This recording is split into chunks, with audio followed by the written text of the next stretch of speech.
দুটি কাজ আপনি যদি করেন, আপনি নামাজ পড়েও জান্নাতে প্রবেশ করতে পারবেন না, আপনার রোজা রেখেও জান্নাতে প্রবেশ করতে পারবেন না, প্রতি বছর হজ করে জান্নাতে ঢুকতে পারবেন না। এই জন্য দুটি কাজ থেকে নিজেকে অবশ্যই হেফাজত করবেন, দুটি কাজ থেকে অবশ্যই নিজেকে বাঁচাবেন। দুটি কাজ হলো, এক নাম্বার, ইস্তেঞ্জা করে ভালো করে ডিলাগুলো ব্যবহার না করা। অনেক মানুষ আছে ইস্তেঞ্জা করে, প্রস্রাব পায়খানা করে ডিলাগুলো ব্যবহার করে না। আপনি প্রস্রাব করে সাথে সাথে উঠে গেলেন, প্রস্রাব জড়লো, নাপাক হয়ে গেল, আপনি ওযু করলেন, ওযু হবে না, নামাজ হবে না, ইবাদত কবুল হবে না। এই জন্য প্রস্রাব পায়খানা করে অবশ্যই ডিলাগুলো ব্যবহার করতে হবে। বিশ্বনবী মুহাম্মদ সাল্লাল্লাহু আলাইহি ওয়াসাল্লাম চলতেছেন সাহাবায়ে কেরামদেরকে নিয়ে। আল্লাহর নবী রাহমাতুল লিল আলামিন সাহাবায়ে কেরামদেরকে নিয়ে চলতেছেন, একটা বিশাল বড় কবরস্থানের পাশ দিয়ে যাইতেছেন। হঠাৎ করে আল্লাহর পয়গম্বর তাকাইয়া দেখে নতুন একটা কবর দেখা যায়, নতুন দুইটা কবর দেখা যায়। এই দুইটা কবরের মধ্যে আগুন জ্বলতেছে, দাও দাও করে আগুন জ্বলতেছে। আল্লাহর হাবিব বললেন, ও সাহাবীরা দাঁড়াও। সাহাবায়ে কেরাম দাঁড়ায়া গেল। আল্লাহর হাবিব বলে, ও সাহাবীরা, ওই যে নতুন দুইটা কবর দেখতেছো? বলে, হ্যাঁ। এই কবর দুইটার মধ্যে দাও দাও করি আগুন জ্বলতেছে। সাহাবায়ে কেরাম বলল, ইয়া রাসূলুল্লাহ, আমরা তো দেখি না। আল্লাহর পয়গম্বর বললেন, তোমরা দেখো না কিন্তু আমি দেখি। আমাকে আল্লাহ তাআলা সেই শক্তি দিয়েছেন, সেই ক্ষমতা দিয়েছেন, এই দুইটা কবরের মধ্যে আগুন জ্বলতেছে।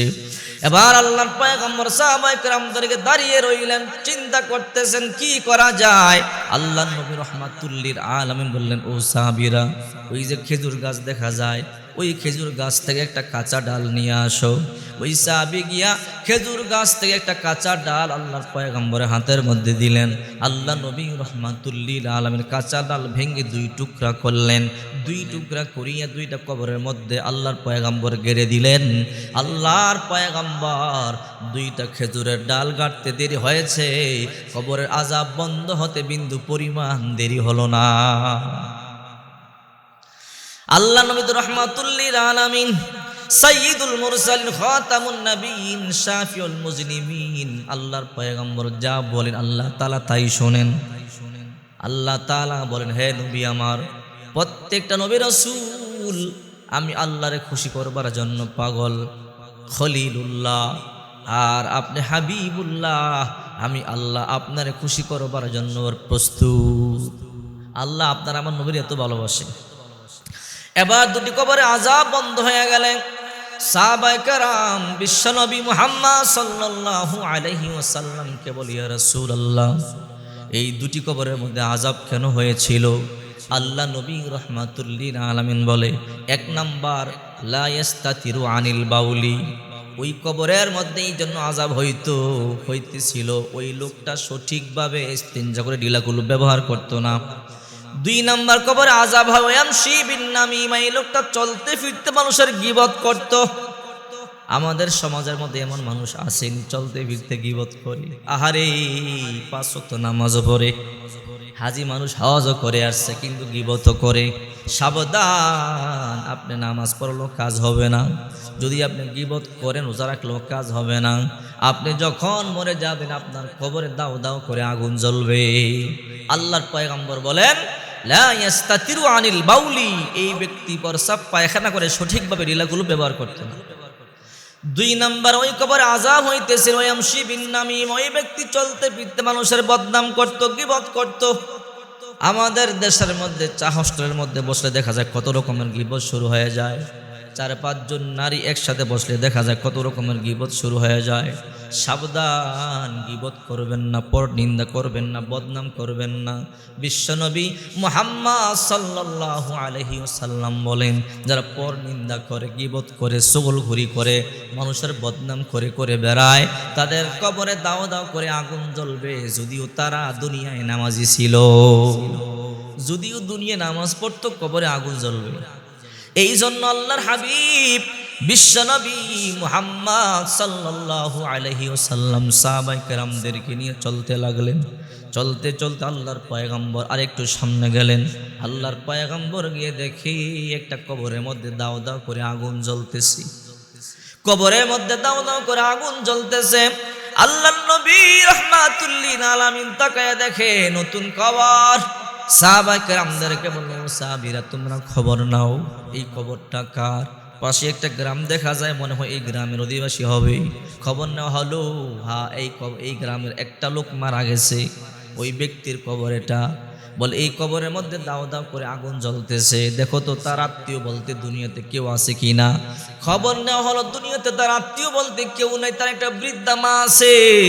আল্লাহর পয়গম্বর বলে, যাও তার মাকে নিয়ে আসো, আমার সালাম দাও। বলো রাহমাতুল লিল আলামিন তোমাকে ডাকতেছে। ওই মহিলার বাড়িতে চলে আসলো, ও মা আপনার সন্তান মারা গেছে? বলে হ্যাঁ আমার সন্তান মারা গেছে। আপনাকে আল্লাহর হাবিব বিশ্বনবী মুহাম্মদ সাল্লাল্লাহু আলাইহি ওয়াসাল্লাম ডাকতেছেন। ওই মহিলা চলে এলো, আল্লাহর হাবিব আপনি আমাকে কেন ডাকলেন? বলে ও মা এটা কার কবর? বলে এটা আমার সন্তানের কবর। বলে তোমার আত্মীয় বলতে দুনিয়াতে কে আছে? সন্তানটা ছাড়া আমার আর কেউ নাই, আমার সন্তানটা ইন্তেকাল করছে। মারে তোমার সন্তানটার কবরে দাও দাও করে আগুন জ্বলতেছে, আমি রাহমাতুল লিল আলামিন দেখা কেমনে যাই? ওই মহিলা বলে, তার কবরে আগুন জ্বলবে না তো কি করবে? বলে কেন? ও পয়গম্বর সে আমারে বড় কষ্ট দিত, তার বিবির কথা শুনে শুনে আমার কষ্ট দিত। ওগো রাহমাতুল লিল আলামিন আমি বদদুয়া দিয়েছি, আল্লাহ আমার যে সন্তানটা আমার এত কষ্ট দেয় তুমি তারে জাহান্নামে দিও। ওগো রাহমাতুল লিল আলামিন এই জন্য আল্লাহ তারে জাহান্নামে দিছি। আল্লাহর পয়গম্বর বলে, মা তুমি তারে মাফ করে দাও। ওই মহিলা বলে, না তারে আমি মাফ করব না। আল্লাহর পয়গম্বর বলে, মা রে তুমি মাফ না করলে তোমার সন্তানের কবরে আযাবটা মাফ হবে না। ওই মহিলা বলে, ওগো নবীজি এই জালেম সন্তান আমার এত কষ্ট দিয়েছে, আমি তার জন্য বদদুয়াই করব, আমি তার জন্য নেক দোয়া করব না, আমি তার জন্য আল্লাহ দরবারে ক্ষমা চাইব না। আল্লাহ নবী রাহমাতুল লিল আলামিন আল্লাহকে বললেন, আল্লাহ তুমি তোমার বান্দিরে মাফ করে দাও। আল্লাহ তাআলা বলেন, ওগো নবীজি এখানে আপনার দোয়া কবুল করা হবে না, আপনি ওই মহিলারে বলেন, অর্থাৎ তার জনম দুঃখিনী মা, তার মা যদি তারে মাফ করে দেয় আমি আল্লাহ মাফ করে দিব, আর মা মাফ না করলে আপনি দোয়া করলেও কাজ হবে না। আল্লাহর পয়গম্বর বলে, মারে তুমি তোমার সন্তানকে মাফ করে দাও। ওই মহিলা বলে, না না আমি আমার সন্তানকে মাফ করব না। ওই মহিলা চোখের পানিগুলো সারিয়া কান্না শুরু করে দিল, নবী গো আমার সন্তান আমারে বড় কষ্ট দিয়েছি। আল্লাহর পয়গম্বর বলে, মারে আমি নবীজি তোমার কাছে দরখাস্ত করি মাফ করে দাও, তুমি মাফ না করলে তোমার সন্তান কবরে আযাব মাফ হবে না। নবীজি চোখের পানি ছেড়ে কান্না শুরু করে দিল। মহিলা বলে, ওগো রাহমাতুল লিল আলামিন আপনি চোখের পানি ছাড়িয়ে কেন কান্না করেন? বলে কেন করব না, আমার উম্মতের কবরে আযাব আমি পয়গম্বর কেমনে সহ্য করব? এবার ওই মহিলা বলে, ওগো নবীজি আপনি কষ্ট পাবেন এটা আমি চাই না, এই জন্য আমি তারে মাফ করিয়ে দিলাম। ওই মহিলা তারে মাফ করতে দেরি, মুহূর্তের মধ্যে তার আযাবটা কবরের মাফ হয়ে গেল, জান্নাতের বাগান ফুলের বাগান হয়ে গেল। এই জন্য যুবক ভাইয়ের হাতে ধরি পায়ে পড়ে, আব্বা আম্মার কষ্ট দিও না, যদি আব্বা আম্মার কষ্ট দাও জাহান্নাম ছাড়া কিন্তু কোনো উপায় নাই, জাহান্নাম ছাড়া কোনো উপায় নাই। মা বাবার কষ্ট দিও না। এই রমজান মাসে অনেক সন্তান আছে ইফতার করে বিবিরি নিয়ে দামি দামি ফল খায়, কিন্তু আব্বা আম্মারে ফল কিনিয়ে দেয় না, আব্বা আম্মার খবর নেয় না। আল্লাহর কসম করে বলি, আব্বা আম্মার খবর না নিলে, আব্বা আম্মার কষ্ট দিলে তুমি যত ইবাদত বন্দেগী করো না কেন আল্লাহ তাআলা তোমাকে জান্নাতে ঢোকার সুযোগ দিবে না। এই জন্য আপনার আমার নবী রাহমাতুল লিল আলামিন বলেন, রিদর রব্বি ফি রিদল ওয়ালিদাইন ওয়া সাখাতু রব্বি ফি সাখাতিল ওয়ালিদাইন। যার উপরে তার মা বাবা খুশি তার উপরে আল্লাহ খুশি, আর যার উপরে মা বাবা অসন্তুষ্ট তার উপরে আল্লাহ তাআলা নিজেও অসন্তুষ্ট। এই জন্য মা বাবার খুশি করতে হবে। আব্বা আম্মা খুশি হইলে আল্লাহ খুশি, আর পিতা মাতা অসন্তুষ্ট হইলে আল্লাহ অসন্তুষ্ট।